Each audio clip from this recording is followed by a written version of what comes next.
What's up, everybody? Minecraft Live just started. Game footage and it is also set to change.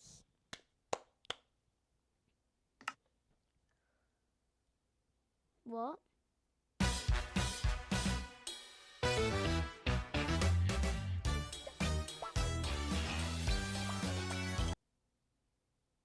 Was that a copper iron golem? What the hell?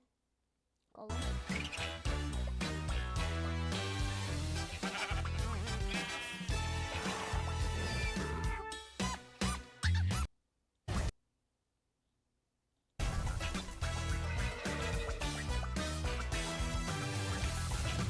I'm so happy, yo.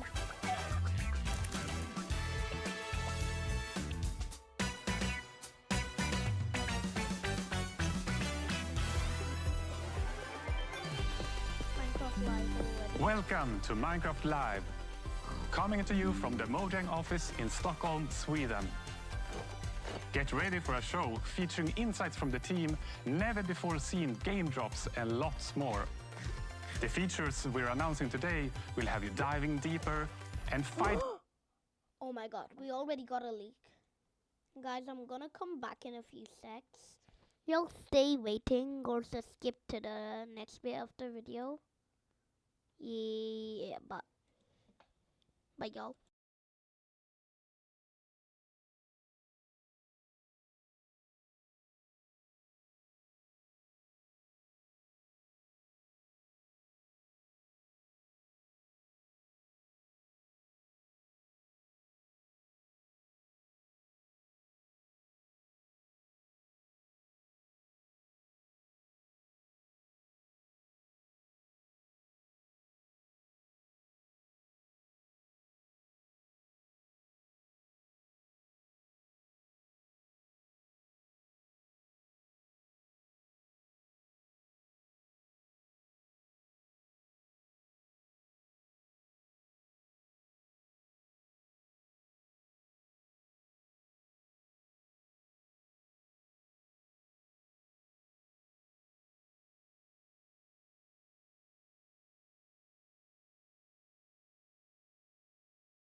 What's up, y'all? I'm back. Let's see Minecraft Live. Thank you all. Getting smarter than ever before.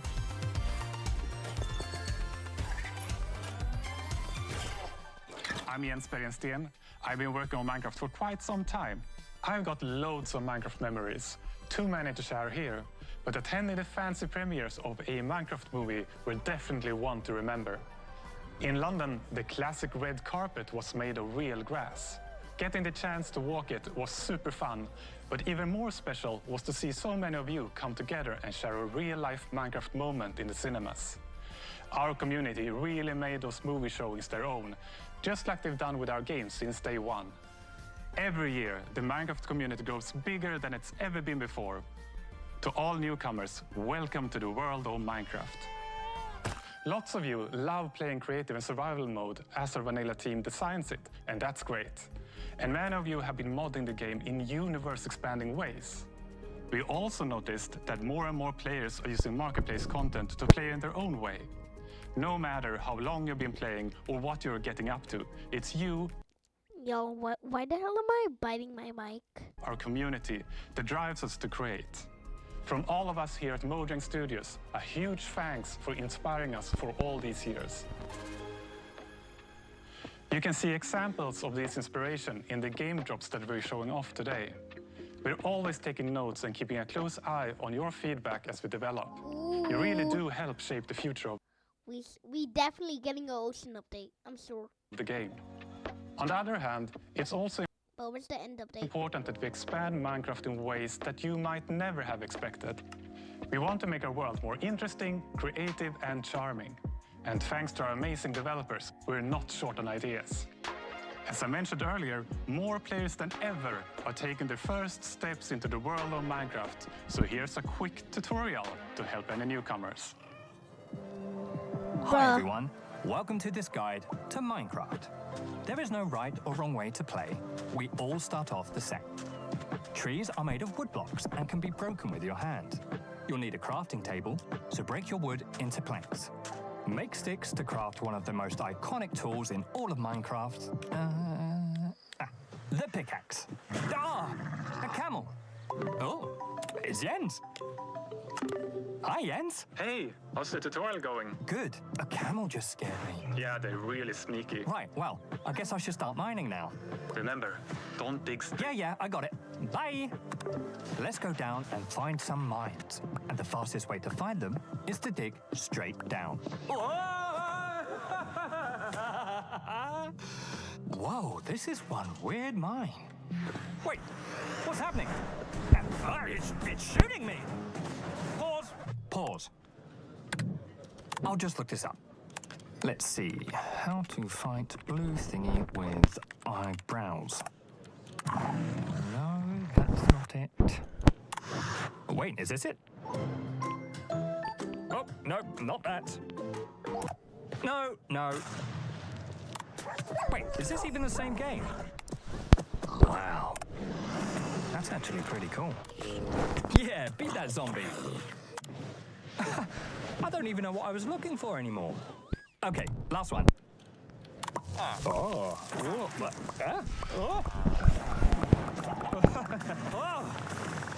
That is enough internet for today.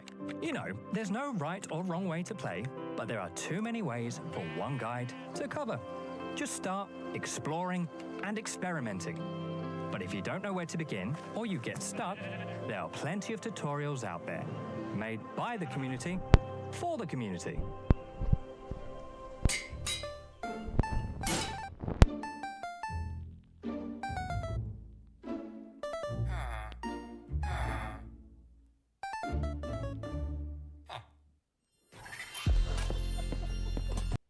We need to end up there, yo.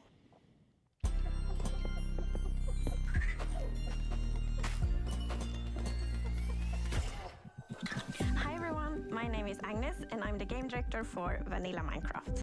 Well, bet. And the main reason we make Minecraft is to spread as much happiness and inspiration as possible. We want to bring smiles, and the game drops gives us a chance to do so more often and in a sustainable way, and I find that really precious. So far this year we have released 2 game drops and we got 2 more on the way. First is the Copper Age, which many of you might be familiar with. And a bit later in the show, we will be revealing an entirely new drop with features you haven't seen before, including a new mob. But more on that in a bit. First, let's take a closer look at the Copper Age, a drop you will be playing very soon. In fact, it's coming next week. What? Like, that's today's Saturday. That's Monday, what the hell? Like many of you, the shells are one of my favorite features from the Copper Age. And when we first started to think about the concept, I was mainly excited about the very convenient hotbar swapping. But since then, we have seen players using it in so many creative ways we didn't think about, like furniture and lots of neat architectural details. I actually dusted off my very dear architectural dictionary to be able to talk about all these clever uses of the shelf. So I now know what words like entablatures, frieze, and pilasters are. But we don't have time for all this architectural terminology. Let's hear from our lovely devs.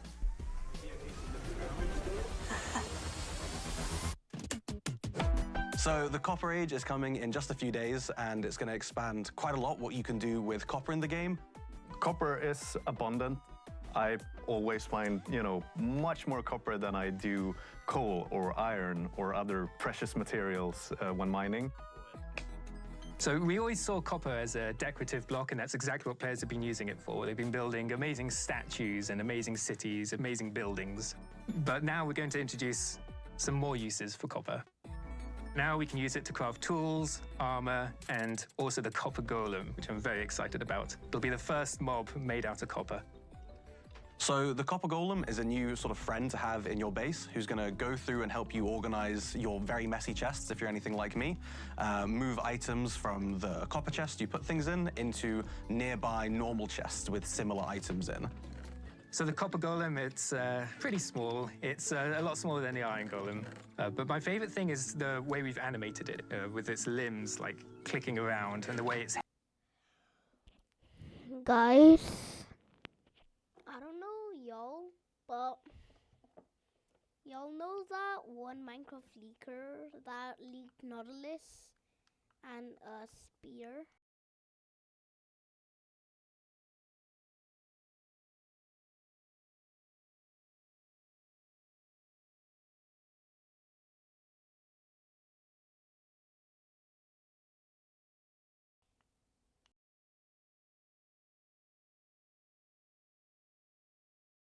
head turns. I absolutely love it. And it's really cute now with the eyes lighting up when it's active, the noises it makes. In my head, it sounds way more like a beep boop robot than it actually does in the game, but it's like, wee, beep, beep.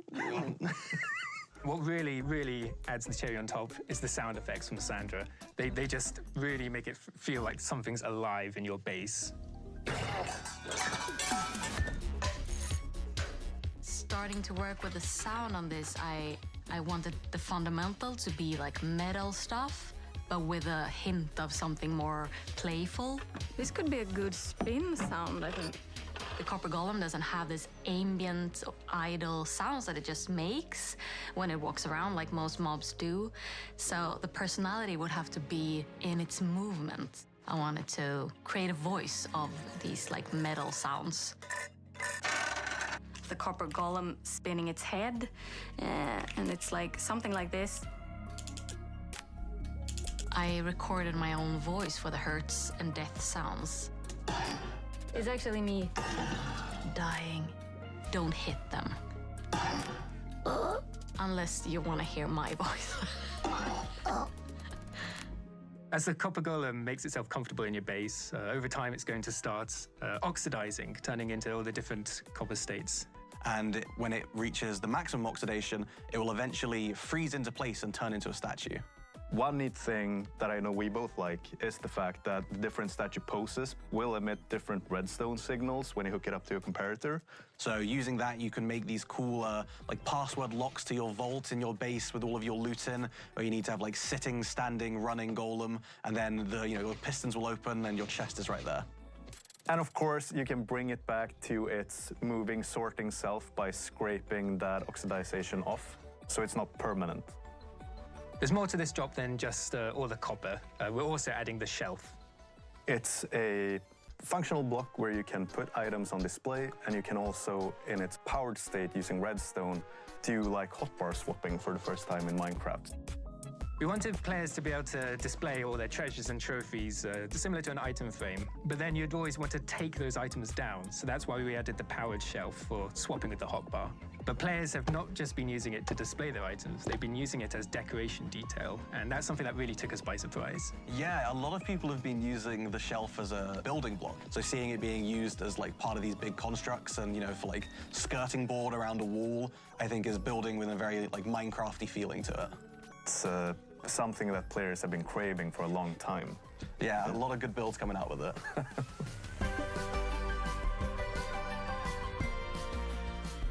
The Copper Age is just days away, and with this we want to sort of fulfill copper as a full material tier, adding armor, weapons, tools. And it's introducing, dare I say, the new cutest mob in the game with the Copper Golem. Ooh, you're very wrong. What are you talking about? The cutest? The golem? Are you forgetting the Happy Ghast? Oh yeah, I am forgetting the Happy Ghast. That is a cute one. Happy Ghast. It's so happy. Who's that big marshmallow with a smiley face? It's very, very friendly, but takes up all your space. It's Ghosty. Who's that floaty friend cube with its many limbs? Look at these dangly things. It's a Happy Ghast, Happy Ghast.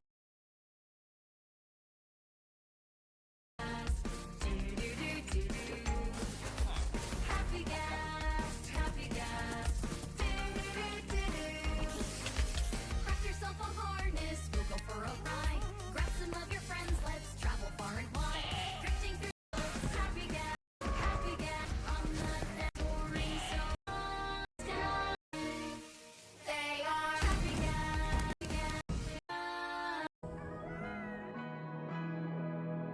As Jens mentioned earlier in the show, your creativity never fails to amaze us. Let's meet 3 community members who, like millions of others, are using Minecraft to create something far beyond the game. My name is T. I'm 19 years old and I'm from Sweden. A friend invited me to a server, and since he lives so far away, I wanted him to see where I'm from. So I just started building my hometown Falun, but with a twist. Falun in the year 1920.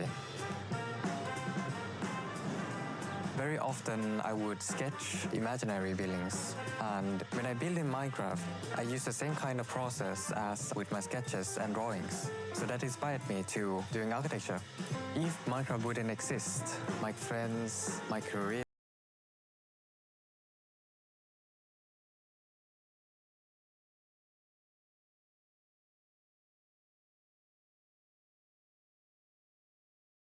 the people I know now would have been so much different. For some, the in-game world is a way to showcase their creativity, while for others, it's a source of inspiration. My name is Travis Smalley. I make art that translates on and off of computers and finds its way out into the real world. It all started with Minecraft. For instance, in block prints, you carve out a square in some kind of asymmetrical fashion so that depending on how you rotate that block, you're going to get a different pattern. Very similar to in Minecraft, the glazed terracotta, and depending on what direction you're facing when you place the block, you get this different kind of pattern that happens out of it. Minecraft is inspiring in a number of ways. The thing that stuck out for me was how expansive this idea was, that every world was procedurally generated and different. World generation was also coming up in my art as I started to use chance and randomness more. The decision is coming from you, but you don't know exactly what the output is going to be, has been really exciting for me. Creativity takes many shapes and sometimes opens doors into worlds you never knew existed. Hola, soy Akumadre y soy una streamer de Minecraft. Comencé a jugar, que mis hijos son streamers y siempre estaba en el detrás de cámara y el chat pedía que me presentara y que yo hablara y que jugara. Lo primero que hice fue en pleno directo conocer lo que era un creeper. Pienso que Minecraft es una comunidad que puede ser muy positiva. Me he encontrado en diferentes situaciones que me han podido dar la posibilidad de ayudar a muchísimos chicos y chicas. Los que adopté son todos los que han ingresado a jugar conmigo. En este momento tenemos un survival. Ya que vamos a sacar una foto. Puede ser que lo que haya cambiado es darle menos tiempo al tejido. These stories are just a tiny peek into the endless creativity that defines our community. So keep building, creating, and exploring, and see where it takes you. Now, a first look at an upcoming collaboration.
time to reveal a brand new, unseen game drop that we are planning to release later this year.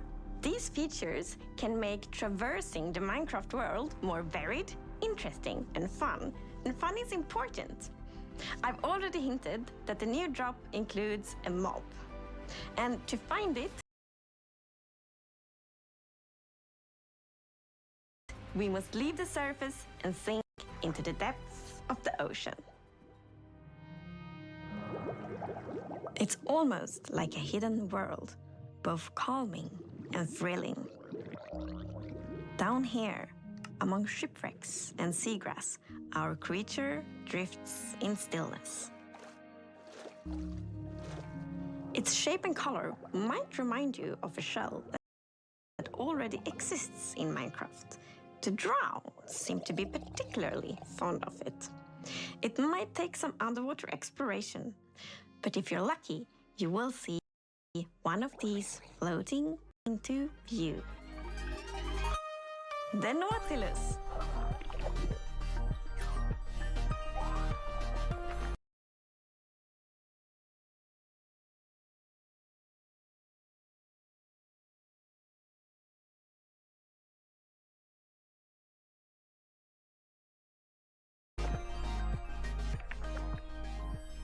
So, the Nautilus is a new underwater mob you find in the oceans. It has a very cool motion. It sort of uses its tentacles to propel forward, and it has a similar movement to the Happy-Ghast, so it has an abrupt turn. It's like the Happy-Ghast of the seas. Whoa. There's one thing in particular that is really cool, I think, with the Nautilus, and that is that you can tame it, and when you have tamed it, you can ride it.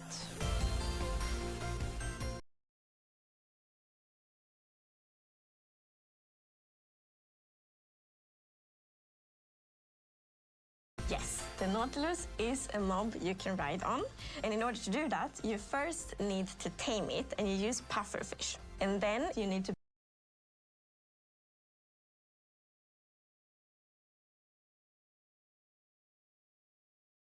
put on a saddle, and then you can control it just how you fly around with the Happy-Ghast, but underwater instead, of course. While you are riding the Nautilus, you get the super cool effect, the Breath of the Nautilus effect. Which means that you can be on the Nautilus without having to get oxygen, because it pauses the oxygen bar. You're on your Nautilus and you can build like your underwater base, and yeah, you're gonna be safe. So the Happy-Ghast made it easier to build in the skies, and the Nautilus will make it easier to build underwater. I can see players doing triathlon races with the various mounts, Happy-Ghast, horses, Nautilus. Yeah, and jumping over rings and stuff like that. Yeah, just like that. Yeah. So it's gonna move in the direction you're looking at, right? The direction you're aiming your camera. But not only that, you can also dash while you are riding the Nautilus, which means that the Nautilus will like dash forward, which is super cool underwater. Like it allows you to get around faster. So if you are, for whatever reason, looking straight up out of the surface, you will jump out of the water and then afterwards back down again. Which is very fun to do. Don't do it near land. No. And there is Nautilus armor, so you can put on armor on your Nautilus. For example, you can have like a golden Nautilus armor and a diamond Nautilus armor. There is also a zombie Nautilus. The zombie Nautilus is green compared to the regular one, which is like normally a bit more orange, more golden. The zombie Nautilus spawns with a drowned on top of it, so it's quite scary. Yeah, you get the drowned with the trident, throwing tridents at you, and then the Nautilus charging at you. So it's yeah, quite a deadly combo. It is. I think it's really neat that you use the pufferfish to tame the Nautilus so you can ride on it. And if you have two tame Nautiluses nearby each other, and once you feed it, they will produce a baby Nautilus. And it's also pufferfish that you use to make water-breathing potions. So it feels like this kind of Minecraft logic that pufferfish is the thing that unlocks breathing underwater. So, the Nautilus is not the only thing we are revealing today. In fact, let us leave the oceans and instead go visit a crafting table. Because with 2 sticks and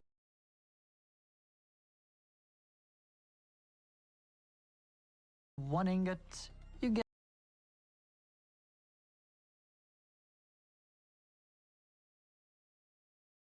to create something very new. The spear.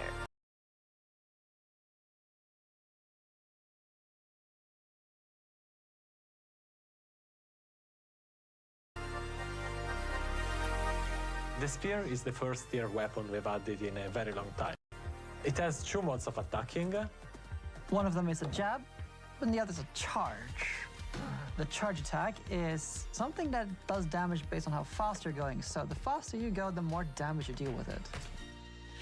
Once the spear is lowered, then it's gonna be still, and this is the ideal state of the spear because it's gonna deal damage, it's gonna deal knockback, and it's gonna dismount. Then the spear starts shaking, then you can no longer dismount targets, and eventually it drops down. It can still deal damage, but no knockback. And finally it raises back up, and then you have to lower it again.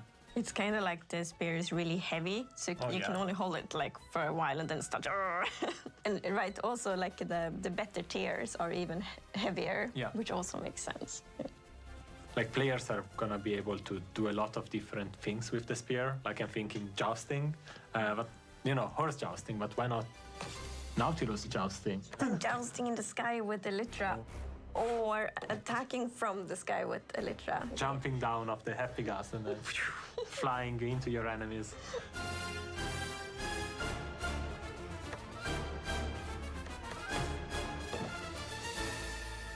So like thanks to the dash attack and all the timing and like the velocity and the angle, this definitely is a weapon that requires some like training and skill to be really good at, which I think is really fun.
It adds a depth, and I think it's going to unlock a lot of really interesting PvP opportunities, for example. You're not the only ones who get this new weapon. So the zombie horse now spawn with the zombie holding a spear in its hand. And the zombie horse will also spawn for the first time in survival mode.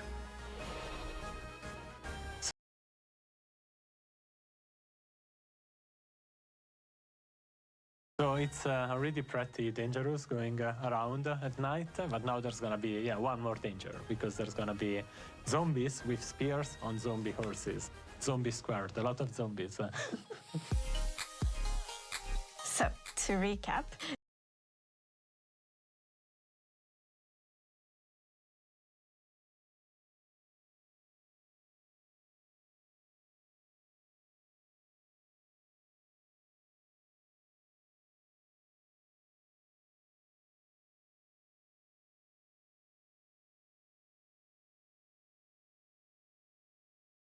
This future drop comes with the Nautilus armor, zombie Nautilus with round on, of course the spear, and also the zombie horse. So it's kind of mounts and like mounted combat that connects it all. And the name of the drop will be Mounts of Mayhem. This drop is planned to release later this year, but you will be able to try out this feature soon in Snapshot Beta and Preview. We are, of course, very excited to see what you will think about it and then to see kind of what you all do with all these features when you can playtest them. Minecraft continues to get bigger and better. We've shown off the Copper Age game drop, which is coming soon, and a few of the features from Mounts of Mayhem, which will be in testing in the near future and due to release later this year. We can't wait to see what you create with the new features and your upcoming underwater adventures. It takes me back to the update Aquatic, only now you'll have one more pointy stabby weapon to play with. For more on both game drops, stay tuned for the Deep Dig after show. I've heard a rumor that I'll be facing off against the cheerful Minecraft expert, Tubbo. It starts right now.